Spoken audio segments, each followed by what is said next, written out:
नमस्कार मित्रों, गायत्री कॉलेज एवं गायत्री उच्च माध्यमिक विद्यालय सांचौर की ऑनलाइन क्लास में आप सभी का स्वागत है।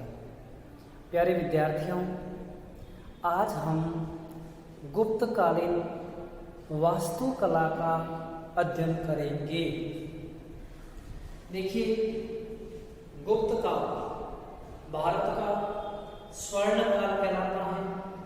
इस काल में वास्तुकला के कई अद्भुत, भव्य और श्रेष्ठ कलाकृतियां निर्मित हुई थी। गुप्त काल भारत के लिए श्रेष्ठ काल भी था और इस काल में वास्तुकला की दृष्टि से देखें तो भारत में ऐसे कई भगवान विष्णु के, भगवान शिव के मंदिर निर्मित हुए और मंदिरों में सबसे पहले शिखर युक्त मंदिर निर्माण की कला गुप्त काल में निर्मित हुई थी। उस समय में पूरे भारत में बौद्ध धर्म का प्रचलन बढ़ रहा था और बौद्ध धर्म वालों ने स्तूपों का निर्माण करवाना शुरू कर दिया और बौद्ध धर्म के स्तूपों के निर्माण को देखते हुए वैष्णव धर्म के लोगों ने भी हमारे यहाँ पर विभिन्न प्रकार के मंदिर निर्माण की कलाओं को विकसित किया था। शुरुआत में मंदिर गुफाओं में होते थे। गुफाओं में देवताओं की मूर्तियां बनाकर उनको वहां पर स्थापित करते थे और फिर उनकी पूजा का विधान प्रचलित था। धीरे धीरे मंदिरों को बनाने की नागर शैली, पंचायतन शैली, द्रविड़ शैली विकसित हुई और मंदिर में सबसे महत्वपूर्ण बात ये होती थी कि मंदिर में जहां देवताओं की मूर्ति को स्थापित करते थे, उस देवताओं की मूर्ति को जहां स्थापित करते थे उसको बोलते थे गर्भगृह। उस मूर्ति के गर्भगृह के चारों ओर प्रदक्षिणा कक्ष क्या होते थे? प्रदक्षिणा कक्ष। उस मूर्ति के सामने एवं सभा मंडप भी निर्मित होता था। ये जितने भी जो मूर्तियां मंदिर में निर्मित हुए थे इस प्रकार से किए गए और धीरे धीरे गुप्त काल में शिखर युक्त मंदिर। कौन सा मंदिर? शिखर युक्त मंदिर। शिखर युक्त मंदिर निर्माण की कला है वो गुप्त काल में देखने को है वो मिलती है। तो इस तरह भारत में कई प्रकार के उस समय में मंदिर निर्मित किए गए थे जो आज भी भारतीय वास्तुकला के श्रेष्ठ व अद्भुत कलाकृतियों या वास्तुकृतियों में से एक माने जाते हैं। मंदिर प्रायः हिंदू धर्म में हिंदू देवी देवताओं की मूर्तियों को स्थापित करने के लिए बनाए गए थे ताकि हिंदुओं की आस्था बढ़ती रहे, हिंदू उन मूर्तियों का जाकर दर्शन करें, मंदिर की प्रदक्षिणा करें, मंदिर में जाके अपने धर्म को बढ़ा सके। इस तरह तमाम तरीके से मंदिर बनाने पर जोर दिया जा रहा था। मंदिर निर्माण के सर्वोत्कृष्ट रूप है, सबसे श्रेष्ठ रूप है, सबसे अच्छे मंदिर, कलात्मक व भव्य मंदिर जो है वो हमें गुप्त काल में दिखाई देते हैं। और मंदिर निर्माण की कला, मंदिरों को जो निर्माण किया जाता है, मंदिर बनाने की कला भी गुप्त काल से ही शुरू मानी जाती है। इसके अलावा शिखर युक्त मंदिर, मंदिर के ऊपर एक ऊंचा सा गर्भगृह के ऊपर एक बहुत ऊंची बनाते थे शिखर नुमा, जिसे शिखर बोलते थे, और उसके ऊपर कलश व ध्वजा लगाते थे, जो धर्म का प्रतीक है वो मानी जाती थी। एवं जितने भी मंदिर थे उनके गर्भगृह के प्रवेश द्वार पर मकर वाहिनी मूर्तियां, है ना, यानी इस प्रकार की अलंकृत शोभायमान देवी देवताओं से या देवी देवताओं के वाहन पशुओं से या उनसे जुड़े हुए और अन्य पशुओं से या अन्य कलाकृतियों से जुड़ी हुई निर्मित होती थी। एवं बाद में गंगा यमुना की मूर्तियां भी स्थापित हुई थी। बहुत इंपॉर्टेंट है, गंगा यमुना की मूर्तियां किस काल में देखने को मिलती हैं? गुप्त काल। किस काल में देखने को मिलती हैं? गुप्त काल में गंगा यमुना की मूर्तियां विशेष तौर से प्रचलित थी।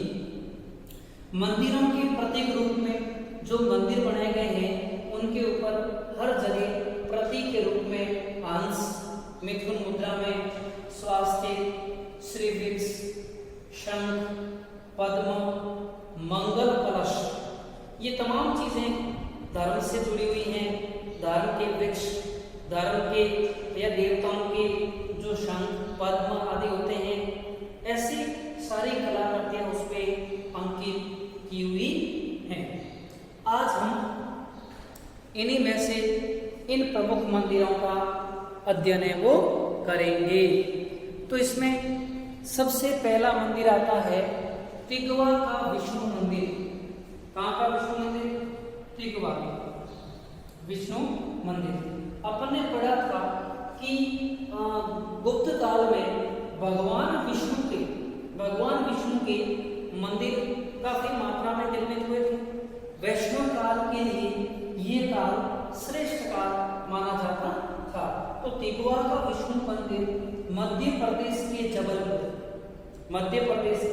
जबलपुर में स्थित है और इसके प्रवेश द्वार पर गंगा यमुना की मूर्तियां लगी हुई हैं। यानी इसका जो प्रवेश द्वार है उस प्रवेश द्वार के ऊपर गंगा यमुना की है वो मूर्तियां लगी हुई हैं। ध्यान रखना। तो प्रश्न कई बार पूछा जाता है कि तिगवा का विष्णु मंदिर भारत के किस राज्य में बना हुआ है? तो आपका आंसर होना चाहिए मध्य प्रदेश के जबलपुर। ठीक है। और गंगा यमुना की मूर्तियां के सर्वाधिक चित्रण या मूर्तियां कहां पर मिलती हैं, किस काल में मिलती हैं? तो उसका भी आंसर आएगा गंगा यमुना की मूर्तियां गुप्त काल में ही निर्मित हुई थी। इसी तरह से देखिए सांची का मंदिर। अब देखिए सांची अपने आप में विख्यात है क्योंकि सांची जो है यह विशेष तौर से स्तूप के लिए प्रसिद्ध है। किसके लिए प्रसिद्ध है? स्तूप के लिए प्रसिद्ध है। और मध्य प्रदेश के रायसेन में सांची का मंदिर स्थित है। और मध्य प्रदेश के रायसेन में महास्तूप बौद्ध धर्म से जुड़ा हुआ भी है। याद, सांची का स्तूप बहुत भव्य और कलात्मक है। इस स्तूप के निर्माण के बारे में कहा जाता है कि सांची के स्तूप का निर्माण अशोक मौर्य द्वारा करवाया गया था। ठीक है। और इसी स्तूप के पास में गुप्त काल के लगभग 17 छोटे बड़े मंदिर प्राप्त हुए हैं। ये मंदिर है, लेकिन इन मंदिरों में कोई मूर्तियां आदि स्थापित की गई नहीं। ये मंदिर प्रतिमा विहीन है। प्रतिमा मतलब इसमें कोई मूर्ति है वो नहीं है। तो ये मंदिर है वो कहाँ पर आए हुए हैं? सांची में। लेकिन सांची जो प्रसिद्ध है वो है महास्तूप के लिए, बौद्ध धर्म से जुड़े हुए स्तूप के लिए, जिसको कहते हैं सांची का स्तूप। ठीक है। इसके बाद में हम देखते हैं एरन का विष्णु मंदिर। ठीक है। एरन का विष्णु मंदिर भी अपने आप में बड़ा महत्व रखता है। एरन मध्य प्रदेश के सागर जिले में, कहाँ पर है? मध्य प्रदेश के सागर जिले में। और मंदिर का शीर्ष अलंकृत है, वहां पर गज यानी हाथी, सिंह और प्रवेश द्वार पर गंगा यमुना की मूर्तियां निर्मित हैं। अब गज है, सिंह है और गंगा यमुना है, ये सब धर्म से जुड़े हुए हैं। तो इन मंदिरों पर ऐसे अलंकृत चित्र उस समय में भी वो बनाए जाते थे और इन मंदिरों का भी अपने आप में विशेष महत्व माना जाता था। फिर अगर अपन इनके बारे में देखते हैं तो ये मंदिर प्राचीन भारत की वास्तुकला की श्रेष्ठता को दर्शाते हैं। कौन से मंदिर? एरन के विष्णु मंदिर। इसके बाद में हम देखते हैं भूमरा का शिव मंदिर। कौन सा मंदिर? भूमरा का शिव मंदिर। तो देखिए भूमरा का शिव मंदिर है, बहुत इंपॉर्टेंट है। ये मध्य प्रदेश के सतना में स्थित, कहां पर है? वह है मध्य प्रदेश के सतना जिले में है। और इस मंदिर में निर्मित गर्भगृह है वो पाषाण से निर्मित है। ठीक है, भूमरा का जो शिव मंदिर है ये विष्णु से जुड़ा हुआ नहीं है, ये भगवान आदिनाथ भोलेनाथ शिव से जुड़ा हुआ है। और इस भगवान शिव का भूमरा का जो मंदिर है, इस मंदिर में गर्भगृह है वो पत्थर से बना हुआ है और इसकी छत है वो सपाट है और प्रवेश द्वार पर गंगा यमुना की मूर्तियां बनाई गई हैं। यानी इसकी छत है वो सपाट बनाई गई है और प्रवेश द्वार पर गंगा यमुना की मूर्तियां भी निर्मित हैं। इसके बाद में देखते हैं नचना कुठार का पार्वती मंदिर। देखिए हम पढ़ते आए हैं तिगवा का विष्णु मंदिर, इसके अलावा सांची के प्रतिमा विहीन मंदिर, एरन का विष्णु मंदिर, ये सब हमें वैष्णव संप्रदाय का भगवान विष्णु की श्रेष्ठता को दर्शाते हैं। लेकिन भूमरा का शिव मंदिर, नचना कुठार का पार्वती मंदिर, नचना कुठार का पार्वती मंदिर, ये नचना कुठार है का पार्वती मंदिर, ये भी मध्य प्रदेश के पन्ना में आया। कौन सा जिला? पन्ना। इसके जो निर्माण है, इसके निर्माण में अपन देखते हैं तो इसे चबूतरे पर बनाया गया है। माँ पार्वती का जो नचना कुठार मंदिर है इसे कहाँ पर बनाया हुआ है? एक चबूतरे पर, और गर्भगृह के चारों पर बरामदा है जिसमें मूर्ति माँ पार्वती की स्थित है। गर्भगृह है उसके चारों ओर क्या बना हुआ है? बरामदा है और वो बरामदा भी कैसा है? ढका हुआ है। ठीक है, माँ पार्वती के मंदिर में दीवारें और स्तंभ अलंकृत है। यानी पार्वती जी के मंदिर में जो दीवारें हैं, स्तंभ जो बने हुए हैं वे कैसे हैं? अलंकृत हैं। अलंकृत का मतलब उसमें डिजाइन बनाई हुई, पेड़ पौधे, फूल, देवताओं से जुड़ी हुई आदि, पशु पक्षियों के चित्र आदि उस पर है वो अलंकृत हैं, अलंकृत हैं। और इसके अलावा ये बताते हैं कि गर्भगृह तक पहुंचने के लिए चबूतरे के चारों ओर क्या बनी हुई है? सीढ़ियां, अर्थात ऊंचे चबूतरे पे बनाए हुए हैं। और इसके अंदर जहां माँ पार्वती की मूर्ति स्थित है वह क्या कहलाता है? गर्भगृह। और गर्भगृह में पहुंचने के लिए क्या बनाई हुई है? सीढ़ियां, और सीढ़ियों से वहां पहुंच सकते हैं। इसके बाद में है भीतरगांव का मंदिर। कौन सा मंदिर? भीतरगांव। ये उत्तर प्रदेश के कानपुर में है। कहाँ पर आया हुआ है? कानपुर में। देखिए अधिकतर जो मंदिर हैं वे कहाँ पर आए हुए हैं?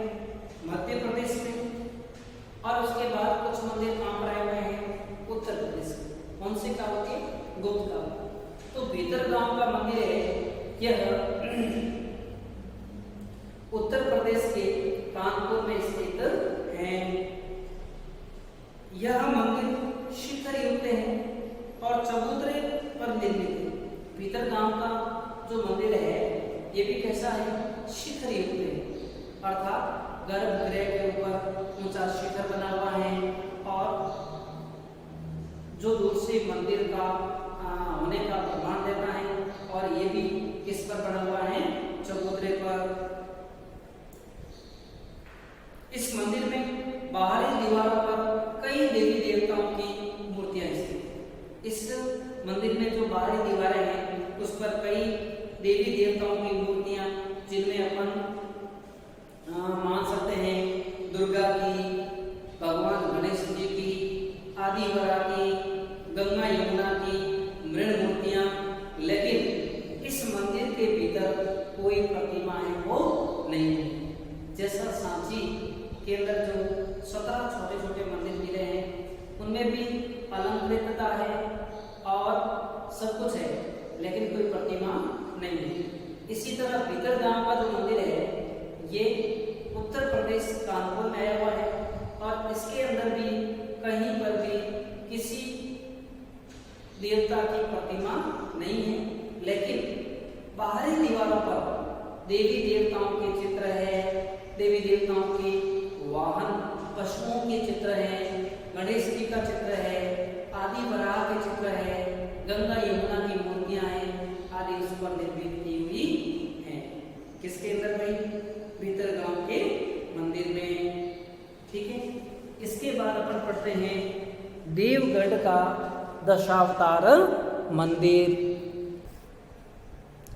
तो अब हम पढ़ते हैं देवगढ़ का दशावतार मंदिर।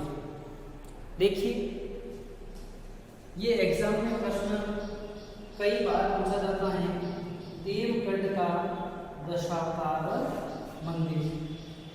यह मंदिर उत्तर प्रदेश के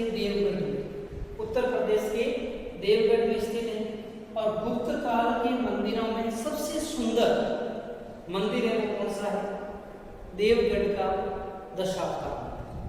ठीक, और सबसे इंपॉर्टेंट है कि गुप्त काल का पहला ऐसा मंदिर जिसमें शिखर का प्रयोग किया गया था, या शिखर युक्त मंदिर निर्माण का पहली जानकारी किस मंदिर से मिलती है, देवगढ़ के दशावतार मंदिर से।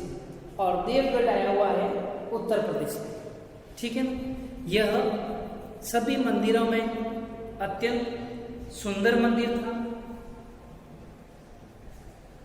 एवं गुप्त काल का पहला ऐसा मंदिर जिसमें शिखर पर, जिसमें मंदिर के गर्भगृह के ऊपर शिखर का प्रयोग किया गया था। अब इसके बाद में देखते हैं सिरपुर का लक्ष्मण मंदिर। गुप्त काल में भगवान विष्णु, शिव, पार्वती, गंगा यमुना आदि की मूर्तियां थी। इसके अलावा सिरपुर से भगवान लक्ष्मण का मंदिर गुप्त कालीन होना दर्शाया गया है।